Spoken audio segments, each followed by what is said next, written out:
आप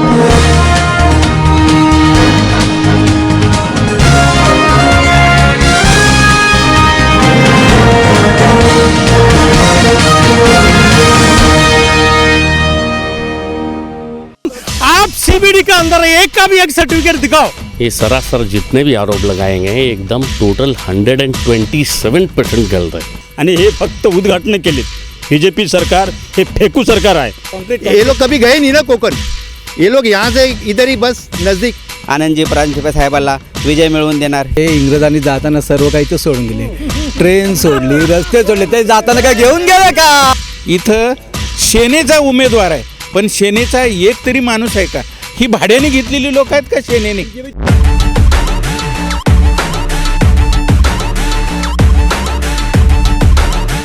नमस्कार, मी सुदीप घोलप आपल्या सर्वांचं स्वागत करतो पालिका प्रशासनच्या बोल बन थेट बोल या कार्यक्रमामध्ये। आत्ता आपण सीबीडी विभागामध्ये आहोत।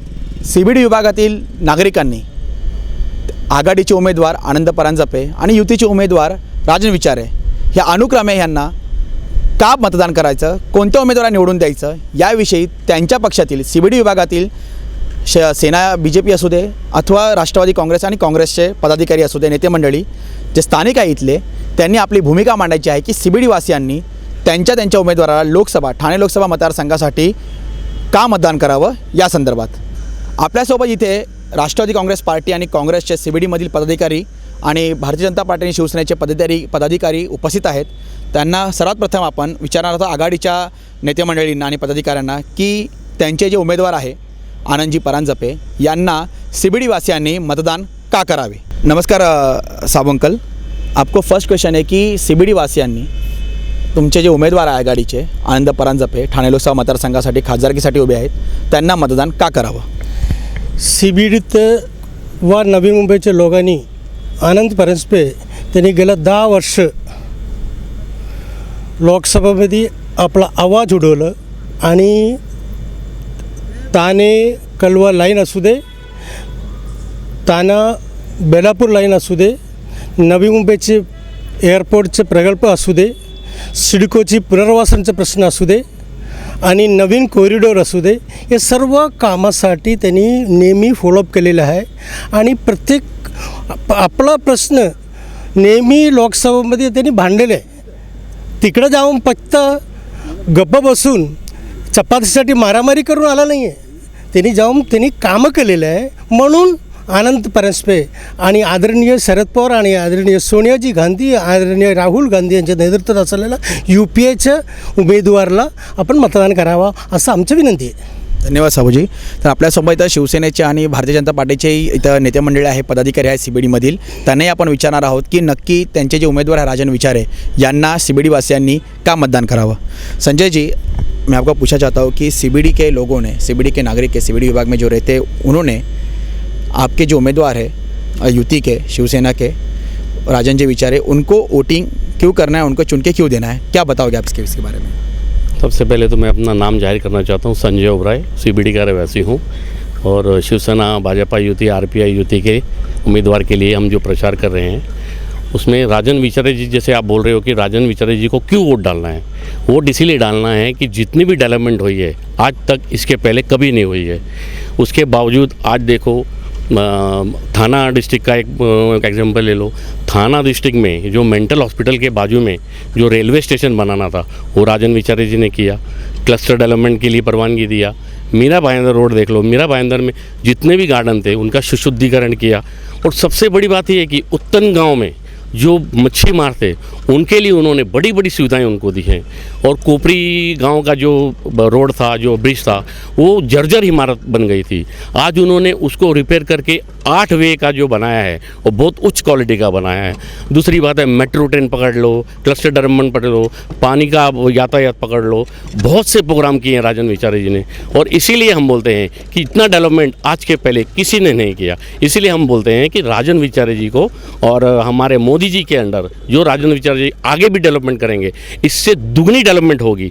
इतना ही बोल के मैं अपने 2 शब्द लेता हूँ वापस। धन्यवाद संजय जी। तो इन्होंने यांनी जी संजय जी भारतीय जनता पार्टीचे जे इथले पदाधिकारी आहेत त्यांनी युतीचे उमेदवार राजन विचारे यांना का निवडून द्यावं याविषयी त्यांनी भूमिका मांडलेली आहे। मात्र त्यांची भूमिका राष्ट्रवादी काँग्रेस पार्टी आणि काँग्रेसचे जे आघाडीचे पदाधिकारी आपल्या इकडे उपस्थित आहेत CBDमध्ये त्यांना कितपर्यंत मान्य आहे ते सहमत आहे याविषयी आपण विचारणार आहोत। साबूजी यांच्याविषयी खंडन करते मी पहिले प्रथम भाजपचा ज्या कार्यकर्ता संजय ओब्राय मोठा कार्यकर्ता आहे, परंतु त्याच्या स्वतःचं नाव आपला परिचय करून द्यायला लागतं। म्हणजे एवढा लोकांमध्ये परिचय नाही का? आम्ही नाव परिचय करून द्यायचं नाही। गेल्या 35 वर्ष आम्ही इथं काम केलेला कार्यकर्ता इथं थांबलेला आहे। आणि दुसरा MMRD आणि रोडचं काम केलेलं कोण आहे? MMRDने केलेलं आहे। गार्डनचं काम बीरा भाईंदर आणि नवी मुंबईचे महानगरपालिकेने केले आणि ठाण्याचे महानगरपालिकेने केले। गड्डर मीटरचं काम कोण करते? महानगरपालिका करते। आणि गार्डनचे सुशोभीकरणचं काम नगरपालिका आणि स्टेट करते। रोडचं काम कोण करते? तो MMRDच्या माध्यमातून केलेला आहे। आणि उत्तम त्यांनी एक आदर्श गाव म्हणून आदरणीय पंतप्रधानांनी एक गाव त्यांनी दत्तक घ्यायला सांगितलं, ज्या तिथे एक शौचालयसुद्धा बांधलेलं नाही। त्या माणसाला आपण कसं का मतदान द्यायचं? तर आपल्या इथं काँग्रेसचे पण इथं नेते मंडळी आहे, वाघ म्हणून आहेत, त्यांनाही आपण विचारणार ते BJPचे जे युतीच्या मंडळींनी जी काय त्यांनी भूमिका मांडली राजन विचारे यांच्या संदर्भामध्ये निवडून देण्यासंदर्भात त्यांच्याविषयी तुमचं काय मत आहे? बाजी काय सांगाल आपण या संदर्भात? आमचे जे उमेदवार आहेत आनंदजी प्रांजपे ते फारच हायली क्वालिफाईड आहेत, BMB आहेत आणि 2 वेळा ते लोकसभेत निवडून गेलेले आहेत। त्यांचं काम करण्याची पद्धत आणि हे फार चांगल्या प्रकारे आहे। राजन विचारे साहेब इथे 5 वर्ष होते, कधी फिरकलेच नाही आणि कुठले काही प्रोग्राम काही केले नाही। त्यांनी फक्त त्यांच्या पक्षाचे कुठेतरी उद्घाटनचे प्रोग्राम केले आणि आनंदजी प्रांजपे साहेबांना परत लोकसभेत पाठवण्यासाठी काँग्रेस आणि राष्ट्रवादी हे मिळून सर्वजण माननीय गणेशजी नाईक साहेब आणि अनिल कौशिक साहेब जिल्हाध्यक्ष यांच्या मार्गदर्शनाखाली कामाला लागलेले आहेत आणि नक्कीच ते सर्व एकत्र मिळून एक दिलाने काम करून आनंदजी प्रांजपे साहेबाला विजय मिळवून देणार ही आम्ही खात्री देतो। तर BJP के लोगों को मैं पूछना चाहता हूँ कि राष्ट्रवादी ने जो कि आरोप किया है आघाड़ी के मंडली ने, उसके बारे में आप क्या करोगे? उसका खंडन करना चाहोगे कि नहीं? ये सरासर जितने भी आरोप लगाए गए हैं एकदम टोटल 127% गलत है। जो चीज़ें सेंट्रल गवर्नमेंट कर सकती है वो सेंट्रल गवर्नमेंट ही करेगी, जो चीज़ें स्टेट गवर्नमेंट करती है वो स्टेट गवर्नमेंट ही करेगी। जैसे कि इन्होंने बोला गार्डन का नूतनीकरण क्यों नहीं कर सकते? स्टेट गवर्नमेंट का भी कर सकते हैं। आज कितने BMC के गार्डन सब हुए हैं, उनके भी किए। दूसरी बात ये है कि जो एयरपोर्ट है वो सेंट्रल गवर्नमेंट की स्कीम है, ना कि इन्हों की स्कीम है। इन्होंने कुछ नहीं किया और ना ही करेंगे ये लोग। जो भी विकास करना है हमने ही करना है। इसके आगे और डेवलपमेंट होगा। अभी देखो एयरपोर्ट इतना तेज़ी काम आपने देखा, आज जो ब्रिज बन रहे हैं इतना काम आपने तेज़ी कभी देखा? आज पूरे भारत में रोड बन रहे हैं उनको आपने कभी देखा? आज हर गांव में बिजली पहुंची है, शौचालय पहुंचे हैं, लाइट पहुंची है, पानी पहुंचा है, हर चीज़ हर गांव वालों को मिली है, गैस पहुंचे हैं। अब आयुष्मान भारत देख लो, एक आदमी को 5 लाख रुपए की मेडिक्लेम दी जा रही है जो कि निःशुल्क है। और उसके बावजूद अगर आपको आयुष्मान भारत का सर्टिफिकेट नहीं मिला, लेटर नहीं मिला, आप राशन कार्ड लेके जाओ केसरी और ऑरेंज का, आपको हर हॉस्पिटल में ज्योतिबा फुले स्कीम में आपको एंट्री करनी है और एंट्री करके आपको हर चीज़, हर सुविधा, हर मेडिकल ट्रीटमेंट फ्री मिल रही है। लोगों के पास काम पहुंच रहा है और 100% मैंडेट हमारा ही है। इथे काही अजून पदाधिकारी पण आहेत युतीचे, त्यांनाही आपण विचारणार आहोत क्या कहना चाहोगे आप इसके बारे में? काय तुमचं म्हणणं?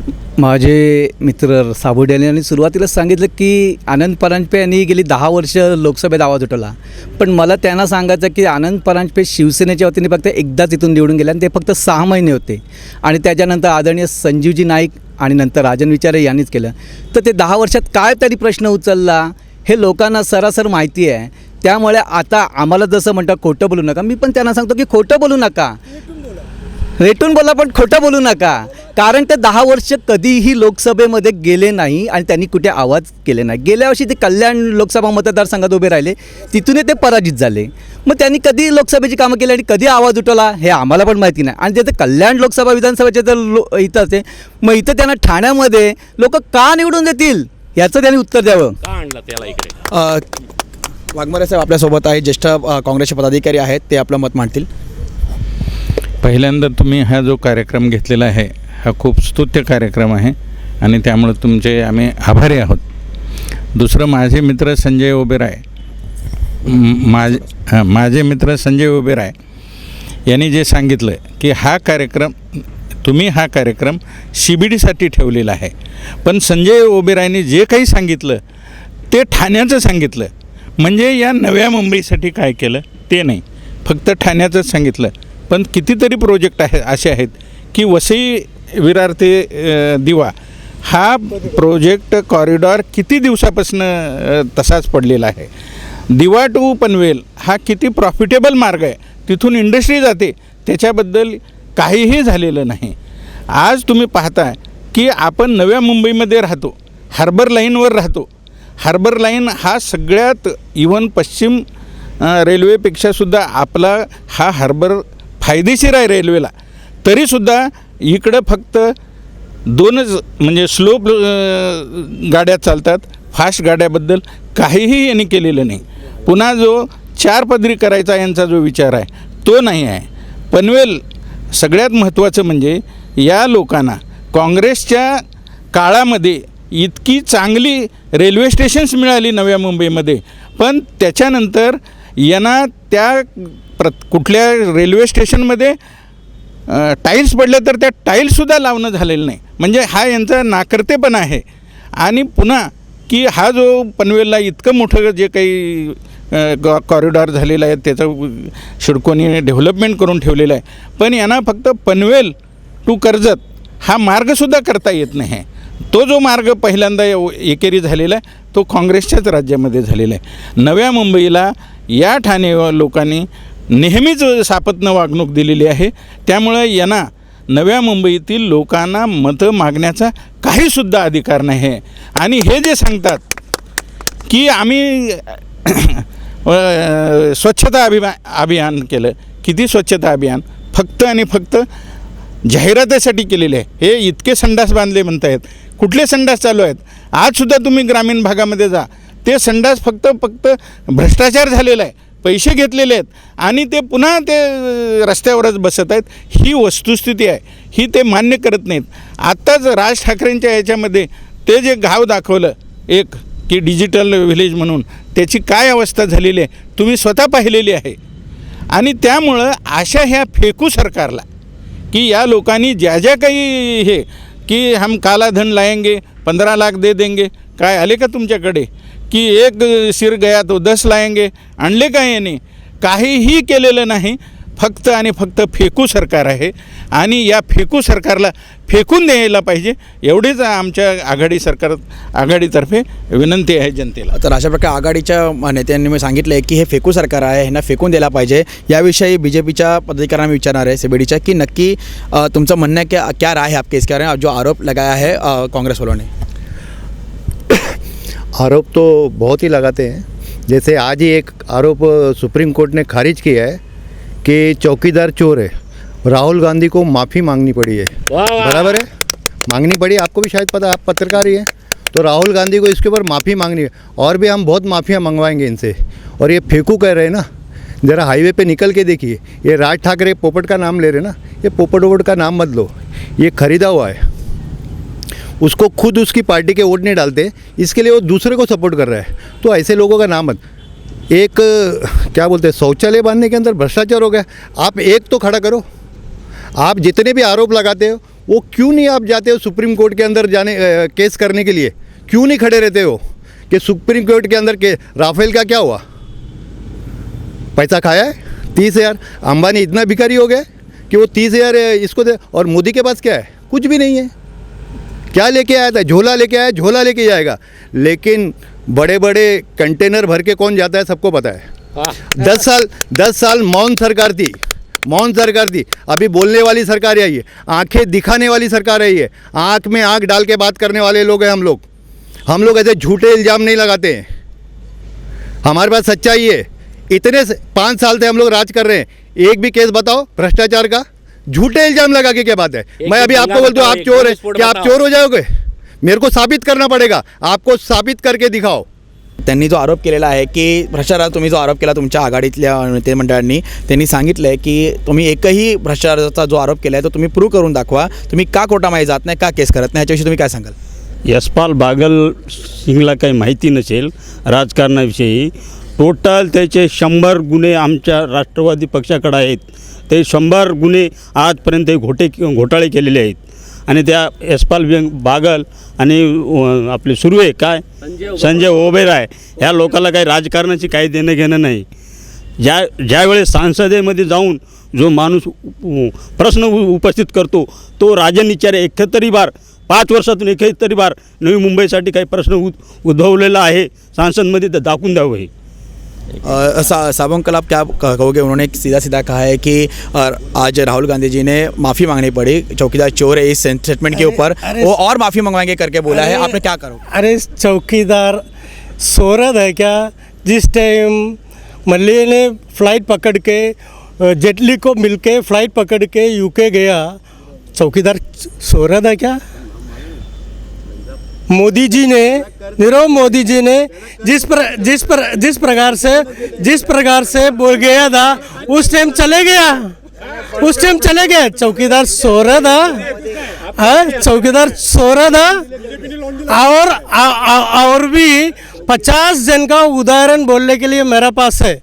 और विकास सीबीडी का आपने वाकपारा साहब ने बोल दिया, ये सीबीडी का विकास बोल रहे क्या, नवी मुंबई का विकास बोल रहे क्या, थाना का विकास बोल रहे क्या, महाराष्ट्र का विकास बोल रहे क्या, कि वह पूरे हिंदुस्तान की विकास के बारे में बात करेगा? तो जिस प्रकार से आनंद परांजपे का पिताजी ने जो मेंटल हॉस्पिटल का बाजू में जो रेलवे स्टेशन का जो इनका जिस प्रकार उस टाइम ने बात किए, एक प्रकाश परांजपे का प्रपोजल था, प्रपोजल नंबर 253 नंबर जब आपने आप देखो, मैं दे देता हूँ पूरे डिटेल के साथ में दे देता हूँ। अरे बाबा 108 लोग लाइन में खड़ा होकर मर गया, काला धन एक दिन में लाते 108 लोग, उसका पाप किधर पड़ेगा? लोगों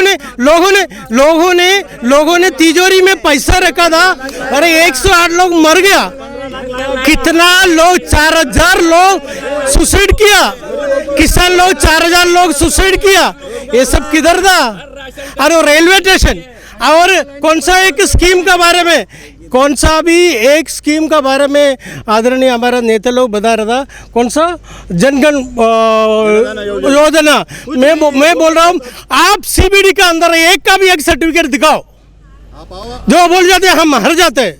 हमारा बीपीएल का 90% रहने वाला रमाबाई नगर का एक आदमी को भी दिखाओ, बोलने के लिए बहुत है। मैं बोल रहा हूँ सीबीडी अभी तो कांग्रेस और राष्ट्रवादी का साथ में रेल है। C for culture, B for beauty, D for dedicated, ऐसा लोग सीबीडी में रहते। सीबीडी का लोग कोई भी आएगा आयराम जयराम बोलेगा उसको वोट देने के लिए नहीं बैठा है लोग बैठे हैं विचारवंत गुणवंत लोग वोट करेगा आदरणीय आनंद परांजपे को, उसको चुन के देगा। तर अशा प्रकारे अब एक मिनट है, मैं उन्होंने जो आरोप किया है कि सीबीडी वालों का एक भी जनधन योजना, आयुष्मान भारत योजना है, उसके का कोई भी जो उसका जिसको फ़ायदा हुआ है वो फ़ायदे के आदमी का उन्होंने चैलेंज किया ओपनली कि आप एक भी आदमी दिखाओ, उन्होंने पॉलिटिक्स छोड़ दें करके ऐसा बोला है। और आपने जो योजना बताई वो सब योजना बोगस, ऐसा उनका कहने का नॉर्मली मतलब रहा है। आप क्या कहोगे इसके बारे में? जो साबू जी हमारे वरिष्ठ जो है नेता, उन्होंने जो बोला और उसके पहले मैंने जो बोला था, जो आयुष्मान भारत के ऊपर बोला था, मैंने जन धन योजना के बारे में नहीं बोला था। Absolutely correct. आप सुनो, पहले सुन के उसके बाद उत्तर दे दो। मैंने बोला था आयुष्मान भारत में, और मैं आपको 12 घंटे के अंदर अंदर अगर मैंने आपको सर्टिफिकेट नहीं बताया सीबीडी के अंदर के सरदार का सीबीडी के अंदर का, मैं पॉलिटिक्स छोड़ दूंगा और आपको मुंह नहीं दिखाऊंगा। और उन्होंने ये भी कहा है कि जब चौकीदार चोर के आपने बताया कि उसके माफ़ी मांगनी पड़ी राहुल गांधी जी को, तो उन्होंने ये कहा कि जब मल्ल्या निकल गए बाहर तब चौकीदार सो रहे थे। क्या इसके बारे में क्या? क्योंकि ये बहुत बड़ा मुद्दा है, जो भी है मुद्दा है, क्योंकि चौकीदार जब है बोलते हैं पंतप्रधान जी, तो उन्होंने जब नीरव मोदी गए बाहर निकले, चौकसी बाहर निकल गए, ललित मोदी है निकल गए, उसके बाद मल्ल्या निकल गए, उसके बारे में आप क्या कहोगे? वो तो निकलने के आप क्या सो रहे थे क्या? उनका आरोप जो है उसके बारे में क्या कहोगे? मैं ज़रूर सोता हूँ, बहुत सोता हूँ, क्योंकि मैं कभी कभी 24-36 घंटे भी गाड़ी चलाता हूँ, लेकिन हमारा चौकीदार है ना 18 घंटे काम करता है। ठीक है, नीरव मोदी 2016 में यहाँ से भागा तो पता नहीं था कि वापस नहीं आएगा। कर्जा किसने दिया? आप मेरे को डेट बता। 2014 ओबी जबी जो तारीख को मोदी जी अगले दिन शपथ लेने वाले थे, रिजल्ट आ रहा था, शपथ लेने वाले थे, उस टाइम पे कई बैंकों के अंदर कर्जा पास किया है नीरव मोदी। ये माल्या वाले को कर्जा किसने दिया? कितने? एक प्रूफ, एक चिदंबरम जो खुद केसों के अंदर फंसा हुआ है, जो खुद बड़े बड़े केसों में फंसा हुआ, बेल के ऊपर है। आज कांग्रेस का हर बड़ा लीडर बेल के ऊपर है। सही बात है कि नहीं? बेल के ऊपर है और वोट मांग रहे हैं। प्रियंका गांधी को लाके खड़ा कर दिया। क्या हम लोग क्या वो चेहरा देके उसकी नाक मिलता है इसके लिए वोट दे देंगे? हाँ, तर अशा प्रकारे इथं काँग्रेसच्या नेत्यांवर आरोप केला है। आप बताइए कि कांग्रेस के जो लीडर के ऊपर इन्होंने आरोप किया है कि सब बेल के ऊपर बाहर है। आप क्या कहोगे? बताना चाहता हूँ, पहली चीज़ तो मैं हर तरफ से खास करके अपने बीजेपी के भाई लोग जो खड़े हुए हैं रिक्वेस्ट करना चाहूँगा कि मुद्दा आपने क्या बोला, सीबीडी के लोग आनंद परांजपे को क्यों वोट दें या राजन विचारे को क्यों वोट दें? यहाँ पर जो बातें कोई प्रियंका या और किसी की, ये जो स्तर है ना, सबसे बड़ी समस्या ये है। मैं इसलिए कहता हूँ कि आनंद परांजपे या आघाड़ी के और कहीं पे भी इस पूरे देश में क्यों वोट दें कांग्रेस के या राष्ट्रवादी कांग्रेस के लोगों को? इसलिए कि जो माहौल ख़राब किया गया है, सबसे ख़राब चीज़ देखिए, विकास अपनी जगह है, हुआ है नहीं हुआ है, कितना हुआ है, ये एक अलग विषय है, उस पर बहुत क्वेश्चन है, पर यहाँ पे इतने में हम लोग कोई भी जनता को नहीं कर सकते हैं। सवाल क्या होता है, सिर्फ एक मान लीजिए, एक परिवार का उदाहरण ले लीजिए, उसी से परिवार से ही देश बनता है, समाज बड़ा देश बनता है। एक परिवार का उदाहरण ले लीजिए जिसके अंदर संघ परिवार देखिए, इसलिए नहीं, वो आपके हिसाब से, इसलिए प्लीज पहले इसलिए मैं कह रहा हूँ, बीच में मत बोलिए, मैंने नहीं बोला। आप अपना ओपिनियन रखिए सर। मैं ओपिनियन वही रख रहा हूँ। नहीं, मैं वो भी बता दूंगा। नहीं, मोदी जी का परिवार मतलब, इसलिए वो आप भटकाने की कोशिश मत कीजिए, भटकाने की कोशिश मतलब जोड़ने का मत कीजिए। देखिए, किसी भी एक छोटे से किसी भी एक परिवार मतलब जो है एक छोटा कोई भी परिवार, हमारा परिवार, आपका परिवार, जिसके अंदर माँ बाप भाई बहन ये सब रहते हैं, 2-2 4-4 लड़के हैं, सब अच्छे कमाने वाले हैं, सब है, विकास के नाम पे बहुत अच्छा है, स्थिति बहुत अच्छी है, लेकिन एक दूसरे का मुंह नहीं देखते हैं, एक दूसरे से ठीक से बात नहीं करते हैं, आपस में द्वेष ईर्ष्या जलन, ये जो माहौल खराब किया गया है, ये देश के लिए घातक है। कितना भी विकास हो जाए, कोई भी करे, हो या नहीं, लेकिन विकास का जो फल मिलना चाहिए लोगों को, वो नहीं मिल सकता है जब तक कि ईर्ष्या द्वेष हिंदू मुसलमान की राजनीति करके आप जो है ना कि इस देश का जो है ना नहीं होता है। नहीं, मैं बता रहा हूँ जो आप नहीं, आप जो इस देश में होते रहे। मैं देखिए आप आपकी राय बाद में देखिए, उनकी राय रखने दीजिए, उनको रखने, उनको बोलने दीजिए। बोले सर, आपने गांधी परिवार कहा, मैंने गांधी परिवार नहीं करा, मैं अपने परिवार के, आपके परिवार की बातें कर रहा हूँ। उनके साथ मत बोला। नहीं, तो ये सबसे बड़ी समस्या ये है कि शांति से आप जो है ना कि सुनिए भी, मैं दोनों तरफ अपने लोगों को ही बोल रहा हूँ, आपको ही बोल रहा हूँ, सिर्फ जो नहीं होता है, कोई नहीं इधर नहीं, आपने उस हिसाब से जो है करना चालू किया, इसलिए क्यों आनंद जी को वोट देना चाहिए। आनंद परांजपे साहब सुशिक्षित हैं, वगैरह वगैरह, सौम्य हैं, सब कुछ बहुत अच्छी बात है, काम भी उन्होंने किए हुए हैं, बिल्कुल मतलब जने के ठीक है, और वो जाएंगे तो एक ऐसे व्यक्ति के, देखिए पढ़े लिखे आदमी हैं, आज जो देश में बेरोजगारी, इतनी बेरोजगारी की समस्या हुई है, कोई मानने को नहीं करते कि अभी जो है बीच में इंडिपेंडेंट एजेंसी ने किया हुआ है, 50 लाख नौकरियां जो है चली गई, 50 लाख नौकरियां, देश में जो है ना बेरोजगारी फैली हुई है, लोग जो यंग जनरेशन है, पढ़ी लिखी जनरेशन जो पैदा हो रही है, उसके दुख को कौन ज़्यादा समझ सकता है, जैसे आनंद परांजपे जैसे और कोई भी होंगे, जो भी पढ़े लिखे लोग होंगे कहीं पे भी, मैंने कहा मैं अगेन में पार्टी के ऊपर नहीं बोल रहा हूँ, जो भी होंगे वो शायद ज़्यादा समझ सकते हैं और संसद में इस बात को उठा सकते हैं, किया जा सकता है। आज की समस्या यह है कि लोगों को वो बोलने नहीं दिया जाता है, वो नहीं करने। आप राफेल ये चौकीदार चोर की मतलब जनने कभी साहब ने कहा, साहब जी ये गलती सिर्फ इतनी थी कि उन्होंने, राहुल गांधी ने कह दिया कि सुप्रीम कोर्ट ने भी जो है ना मान लिया कि चौकीदार चोर है, बिल्कुल ठीक नहीं था, बिल्कुल मैं भी कह रहा हूँ, मैं कांग्रेसी कह रहा हूँ, बिल्कुल ठीक नहीं था, लेकिन जो है नहीं था, नहीं, चौकीदार सुप्रीम कोर्ट ने नहीं कहा, सुप्रीम कोर्ट ने जो अपने जजमेंट दिया उसके अंदर उन्होंने कहा कि उन्होंने भी मान लिया, लेकिन उन्होंने माना नहीं है ना, यही बात है ना। लेकिन ये मत भूलिए कि आपने जो है ना आपके क्या बोलते हैं कि कोर्ट में, सुप्रीम कोर्ट जैसी जगह पे जा करके झूठ बोलने की हिम्मत आप कर सकते हो कि चोरी हो गए। कहाँ से चोरी हो गए, कैसे चोरी हो गए, राफेल के कागजात चोरी हो गए, फिर जा करके आप अपना पलट जाते हो और बोलते नहीं नहीं चोरी हो नहीं गए, चोरी से उसके कॉपी निकाल ली गई। साहब डिफेंस के पेपर्स हैं, डिफेंस के कागजात है, और वो इतनी आसानी से जा करके सुप्रीम कोर्ट में कह देते हैं। अभी मोदी जी के आपने राफेल के बारे में बताया, आपने बेरोजगारी के बारे में बताया। इन्होंने आरोप किया है कि राफेल का जो फाइल का वो राफेल का मुद्दा उन्होंने उठाया, और सबसे बड़ी बात उन्होंने बेरोजगारी के बारे में बताया कि बेरोजगारी के जो है देखो बेरोजगारी जो रहती है, नहीं बेरोजगारी मुद्दा सबकी जगह का है, क्योंकि स्टैटिस्टिक्स रिपोर्ट भी छुपाए गए हैं। उनका कहना है कि एक प्राइवेट एजेंसी ने बोला था कि 50 लाख बेरोजगार हुए। इसके बारे में क्या आप बोलोगे? 50 लाख बेरोजगार झाले, तो रिपोर्ट आहे, तर याच्याविषयी तुम्ही काय सांगाल? पहिली गोष्ट म्हणजे 50 लाख बेरोजगार झालेले नाही, आणि असेल तर त्यांना ही माहिती कुठून मिळाली हेच मला कळत नाही। आणि आता त्यांनी विषय काढला हिंदू मुसलमानाचा आम्ही विषय काढत नाही, पण मी जाताना एकच सांगतो, जात ना पर पात पर, हिंदू हो या मुसलमान, बीजेपी जीतेगा अभी पूरा हिंदुस्तान।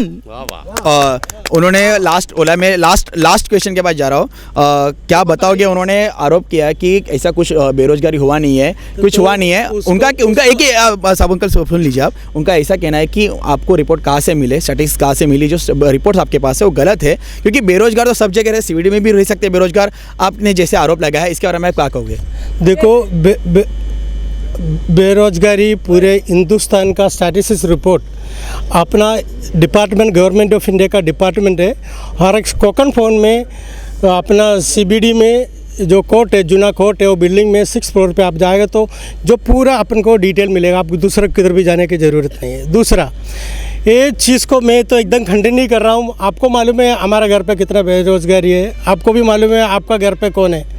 और एक ही मेरा कहना है, 2014 में इंडिपेंडेंस हो गए क्या? देश को आज़ादी कभी मिला? 2014 में मिला है। जिस टाइम ब्रिटिश लोग बाहर जाने के टाइम एक सुई भी नहीं छोड़ा था। इतना गांव में कैसे बिजली आ गया? कंप्यूटर कौन लाया? मोबाइल कौन लाया? ट्रेन कौन लाया? मेट्रो कौन लाया? ये सब 2014 का बाद हो गए क्या? हमने सब पाइबर नहीं किया, आपने उद्घाटन करने के लिए घूम रहे, दूसरा कुछ भी नहीं कर रहा हूँ। मैं बोल रहा हूँ 2014 का बाद कितना डेवलपमेंट हो गया हम और आपको सब मालूम है। हमने कांग्रेस ने जो स्कीम बनाया उसका दूसरा नाम डाला है, JNRU स्कीम को दूसरा स्कीम डाला है, दूसरा स्कीम को दूसरा मध्य प्रधान का नाम डाला है, इंदिरा आवास योजना को दूसरा नाम डाला है। यही नामांकन का काम आप लोग का माध्यम से जो विरोधी पक्ष है उसका नाम से कर रहा हूँ। इसके लिए हम ये लोग को माफ़ी चाहता हूँ। आप लोग उसका बारे में बराबर स्टडी करिए। 2014 में जिस टाइम ब्रिटिश लोग बोले तो पानी भी नहीं था, बराबर पानी भी नहीं था, बिजली का नाम ही मत ले लो। BRC जैसा न्यूक्लियर पावर केंद्र जैसा पूरा पाकिस्तान को फाइट करने के जैसा मिलिट्री खड़ा किया, कौन किया? नेहरू इंदिरा जी ने खड़ा किया, राहुल गांधी जी ने खड़ा किया। ये सब ऐसा ही किया क्या? ये 4 साल का अंदर आके किया क्या? 4 साल का अंदर आके किया क्या ये सब? उन्होंने कहा है कि 4 साल में डेवलपमेंट हुआ नहीं, क्योंकि जो देश अपना 1948 में इंडिपेंडेंट हुआ था उसके बाद सुई भी नहीं थी, अंग्रेज सब लूट के चले गए थे। उसके बाद कांग्रेस ने ही पूरा विकास किया है। तो 2014 के बाद ही विकास हुआ है, कैसे हुआ है इसके बारे में आप क्या कहोगे? कि उन्होंने आरोप किया कि ऐसा नहीं, पहले से विकास हुआ था, उन्होंने ही विकास का खड्डा मीन्स भूमि पूजन करके रखा था, उनका उद्घाटन खाली BJP ने आके किया। इसके बारे में क्या कहोगे? पहिली गोष्ट म्हणजे त्यांनी आत्ता सांगितलं एक सुई पडणं सोडली। अरे इंग्रजांनी जाताना सर्व काही तर सोडून गेले, ट्रेन सोडली, रस्ते सोडले, ते जाताना काय घेऊन गेले का? घेऊन गेले का? पहिली गोष्ट। आणि काँग्रेसने जर विकास केला असता तर 2014ला का पडले असते? ते 2014ला का पडले असते? मोदींनी काहीच विकास केला नाही का? मग मोदींनी जर काही विकास केला नसता तर 2014ला यांच्या फक्त 40 सीट का आल्या, जास्त का नाही आल्या? आता राफेलचा प्रत्येक वेळेला मुद्दा उचलतात, आता मुद्दा उचलतात। मग ज्या वेळेला बोफोर्सचा मुद्दा उचलला त्यावेळेला यांची तोंड गप्प का होती? यांचं ते उत्तर देतील का? उन्होंने त्यांनी सांगितलं आहे की इंग्रज सर्व सोडून गेले होते, विकास त्याच्या अगोदर झाला होता. त्यांनी सांगितलं इंग्रज सर्व सोडून गेले होते, इथं ते काय स्वतःसोबत घेऊन गेले नव्हते. तर याविषयी तुम्ही काय सांगाल? इंग्रजांनी इथून रॉ मटेरियल घेऊन सगळं लंडनला हे करत होते आणि तिथून काही माल इथं आणून करत होते. हे यांचं अज्ञान आहे की इंग्रजांनी सगळंच सोडून गेले होते म्हणणं. आता सगळ्यात महत्त्वाचं इथली परिस्थिती बघा. हे राज ठाकरे ज्यावेळेस आमच्याकडून सुद्धा बोलत नाहीत, फक्त हे किती बदमाश आहेत, हे किती खोटारडे आहेत, हे असं बोलतात. तर हे म्हणतात की त्यांना भाड्यानं घ्यावं लागतं. आज इथं बघा आज कोण आहे इथं? सेनेचा उमेदवार आहे, पण सेनेचा एक तरी माणूस आहे का? ही भाड्याने घेतलेली लोक आहेत का सेनेने? आणि त्यामुळं म्हणजे दुसरं की 2 महिन्यापूर्वी चौकीदार चोर आहे असं म्हणणाऱ्या माणसाला गळामिठी लावून त्यांच्या माणसाचा प्रचार करायची यांच्यावर नामुष्की आलेली आहे. याच्यापेक्षा वाईट परिस्थिती काय आहे यांच्यावर? आणि हे जे म्हणतायत की मौनी सरकार, आमचं मौनी सरकार नव्हतं, मोहन सरकार होतं, हे लक्षात घ्या. आणि ते गुपचूप काम करत होतं. यांच्यासारखं 8 हात लाकूड आणि 9 हात धलपी हे कधीच काढत नव्हतं. यांचं एकही आता हे लोकशाही आहे, लोकशाहीमध्ये बदल व्हायला पाहिजेत. आमच्याकडनं काही चुका झाल्या असतील म्हणून 2014ला हे निवडून आले. पण निवडून आल्यानंतर हे कशाच्या याच्यावर आले? भावनिकता. आम्ही तुम्हाला हे देऊ, आम्ही ते देऊ, असं खोटं बोलून खोटारडेपणाचा कळस केला या लोकांनी. आणि आता त्या विकासाबद्दल तर बोलतच नाहीत, पण फक्त भावनिक म्हणजे आमचा राष्ट्रवाद, हे जसे काही हेच राष्ट्रवादी. उन्होंने कहा है कि आप सेंटीमीटर के ऊपर चुन के आए थे 2014 में और अभी विकास के बारे में थोड़ी भी बात नहीं कर रहे. इसके बारे में क्या होगा? अभी भाडोती नहीं, पहली बात तो हम लोग भाड़े वाले नहीं है, हम लोग कट्टर बीजेपी और मोदी के भक्त हैं. आप कुछ भी बोलो, चमचे लोग हो, लेकिन कुछ भी बोल सकते हो हमको. हम एकदम कट्टर भक्त हैं. और दूसरी बात क्या है कि हम लोग जैसे ये विकास के बारे में बात करें, कभी हाईवे पे निकलो. मैं अभी 3-4 दिन पहले देवरिया, गोरखपुर, लखनऊ होते हुए मुंबई आया हूँ बाय रोड. 3 गाड़ियाँ थी हमारे साथ में, तीनों में एक जन ही बैठे थे. कितना विकास हो रहा है ना. निकल के बाहर देखिए ना, बाहर निकलोगे तब देखोगे ना विकास. मैं तो हाईवे कहूँगा. मैं आपको एक सच्ची बात बताता हूँ. मैं अभी 15 दिन पहले कोकण में गया था. अपना आपका इधर से लेके सोलापुर से लेके तुलजापुर से लेके तो कोकण में गया कोल्हापुर होते हुए. जब मैं राजापुर से रिटर्न आ रहा था, सीमेंट का रोड बन रहा है. सीमेंट का रोड पता है आपको? पता है कि नहीं? हाँ या ना बोलिए. ये लोग कभी गए नहीं ना कोकण. ये लोग यहाँ से इधर ही बस नज़दीक. और जैसे वो बोल रहे थे, जैसा हाँ तुम्हारा प्रोजेक्ट है, उसको पूरा कौन कर रहा है? 5 साल से पूरा कौन कर? इतना जोर का काम चालू है, इतना जोर से काम चालू है कि पूछो मत. गडकरी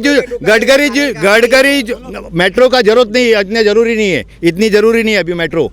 हाँ, तो वो जो रोड का डेवलपमेंट आपको देखना ना, आप गडकरी का एक भाषण यूट्यूब से कहीं से भी उठा के देख लीजिए. आप उसको झुठला के दिखला दीजिए, एक भ्रष्टाचार उसके अंदर निकाल के बता दीजिए. पनवेल कलम्बोली से लेके मानकुर तक ये लोग ने हाईवे बनाया था, जिसपे टोल लगाया था लोग ने. वो हाईवे का हाल क्या हुआ मालूम है हमको? वो हाईवे का हाल क्या हुआ? वो वापस से रिपेयर करना पड़ रहा है. सीमेंट के रोड को रिपेयर करना पड़ रहा है. 3 साल से रिपेयर हो रहा है.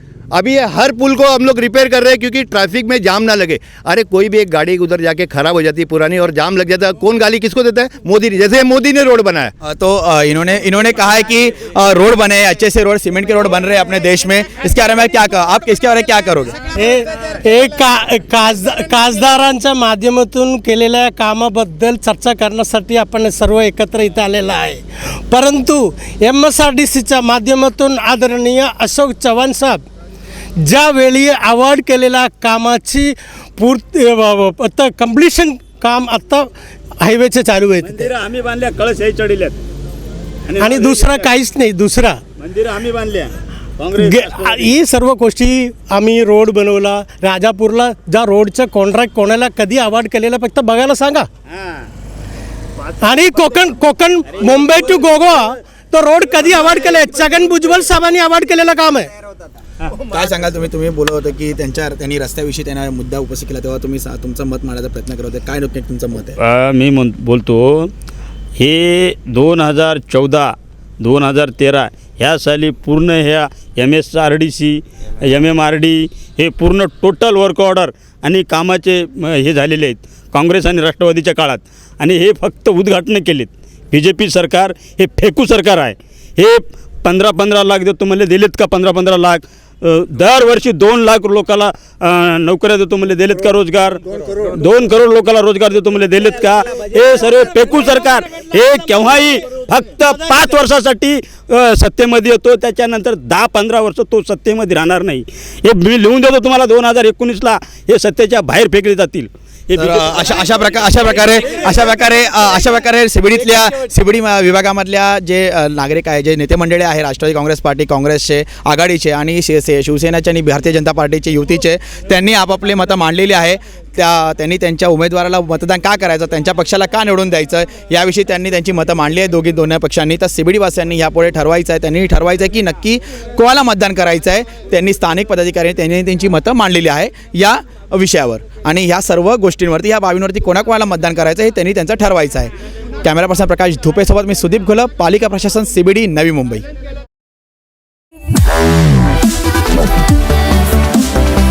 Wow.